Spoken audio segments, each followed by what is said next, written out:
యాగంటి. నంద్యాల జిల్లా బనగానపల్లి పట్టణానికి 10 కిలోమీటర్ల దూరంలో ఉంటుంది ఈ సుందరమైన క్షేత్రం. ఇక్కడ ప్రధాన దైవం శ్రీ ఉమామహేశ్వరుడు. ఇక్కడ స్వామివారి విగ్రహ రూపంలో శివపార్వతులు ఒకే చోట దర్శనం వేయడం ఈ ఆలయం యొక్క ప్రత్యేకత.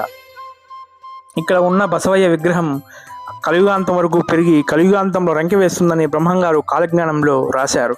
ఈ క్షేత్రంలో అగస్త్య మహాముని శాపం వలన ఈ ప్రాంతంలో కాకుల సంచారం లేకపోవడం ఒక విచిత్రంగా చెప్పుకుంటూ ఉంటారు.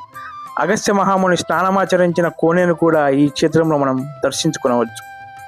కొండపై గుహలో అగస్త్యుడు మలచిన వెంకటేశ్వర విగ్రహాన్ని కూడా మనం దర్శించుకోవచ్చు. ఏ క్షేత్రంలోనైనా నవగ్రహాలు ఉంటాయి, కానీ ఈ క్షేత్రంలో నవగ్రహాలు ఉండవు. సాక్షాత్తు అగస్త్య మహాముని తపస్సు ఆచరించిన దివ్యక్షేత్రంగా ఈ చుట్టుపక్కల వారు చెబుతూ ఉంటారు. ఈ క్షేత్రంలో శివరాత్రి మరియు కార్తీక మాసంలో స్వామివారికి విశేష పూజలు నిర్వహిస్తారు. ఈ వీడియో నచ్చితే లైక్ చేసి షేర్ చేసి, మీలో కొత్తగా చూస్తుంటే సబ్స్క్రైబ్ చేసుకోండి ఫ్రెండ్స్.